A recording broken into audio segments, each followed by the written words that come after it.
So, eto ang for maize halo-halo na may masarap na leche flan on top. Ayan. Ito yung kanilang ice na may gatas na at may tamis na rin na ika-crust. So, ito yung leche flan. Ito na yung ating nabili. Paano kayang ginawa yung ating halo-halo?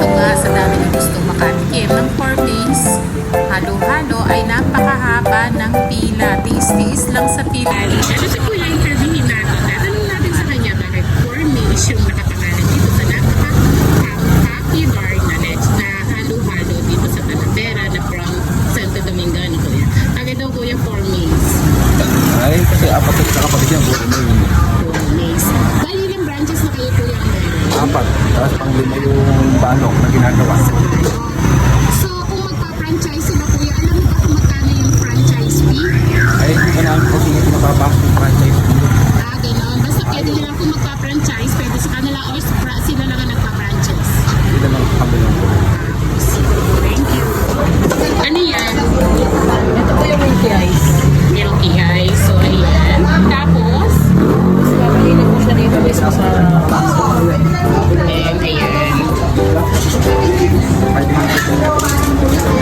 Ayan yung napakadami nilang milky ice. So, gagamitin nila na. Ito naman yung mga leche flan na ilalagay on top nung ito naman yung sandamakmak na milky ice na galing lang sa freezer. So, ito yung natira na lang na ginamitan niya ng ice shaver. So, ayan.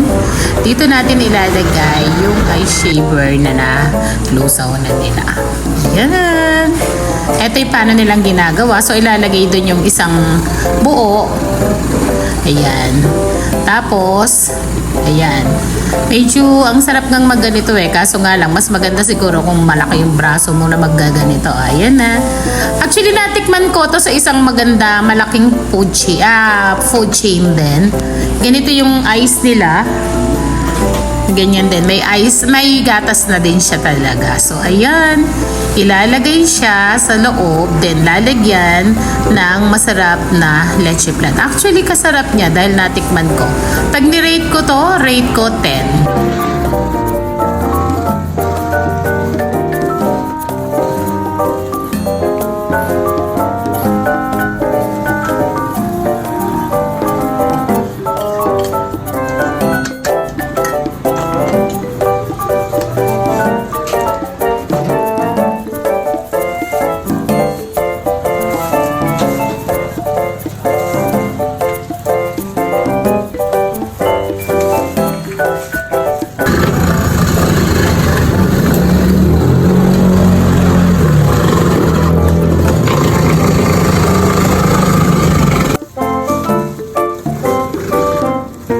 After la long of waiting, nakuha na natin yung ating binili. Halo-halo sa for maize. Ayan.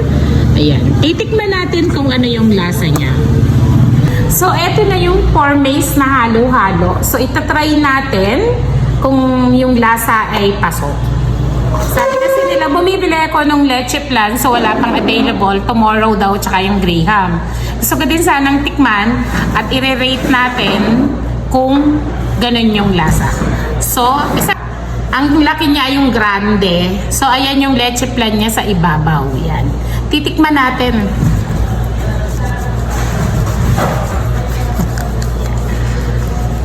Hindi ko na lahat muna hahaluin. Ito lang. Yan. Yung ice, ang sarap. Napaka-creamy niya. Tapos yung yellow kasi may gatas na siya. Tapos may tamis. So, itong masarap na leche flan sa ibabaw, siya yung isang nagbibigay ng sarap. Ang sarap. Mapapahinga ka pa. Yummy! Rate ng 10.